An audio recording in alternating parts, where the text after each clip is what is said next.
Now, local contractors are now claiming that they have not been paid a penny for undertaking a facelift of the Kenyatta International Convention Centre, despite Parliament allocating 1.94 billion shillings. The group claim that they had been enlisted to undertake renovation of the iconic building ahead of the 2023 African Climate Summit.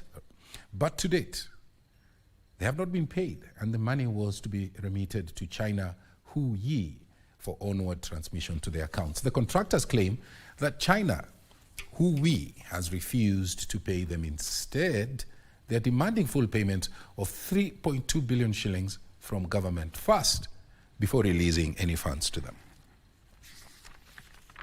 The facelift and construction of certain areas of the Kenyatta International Convention Centre KICC to host the African Climate Summit 2023 has been marred with confusion.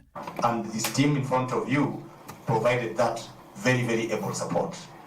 This is after local contractors hired to be part of the facelift, now claiming that the actual amount of work was 3.2 billion shillings and not 1.9 billion shillings, as was budgeted for by Parliament. That our full payments were dependent on them receiving their full payment of Kenya shilling 3.19 billion. Further to that, they informed us that they have only received 550 million shillings. And may I mention that that was at that point of our meeting on March 12th. They indicated to us that the only money that they have received that they can allocate towards paying us, the local contractors, was 550 million of the 3.19 billion. Thus, they prorated our payments based on this. Appearing before the Departmental Committee on Tourism and Wildlife, the 14 sub-local contractors alleged that China Huyi, that was to remit the money to them, is claiming full payment of 3.2 billion shillings from the Ministry of Defence.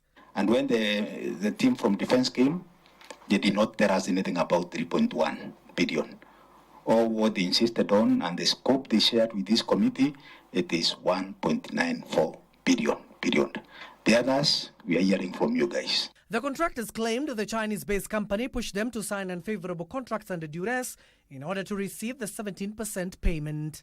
Representatives from China Huyi Company are expected to appear before the committee next week to expound more on the true worth of the tender that was awarded to the contractors to facelift the Kenyatta International Convention Centre.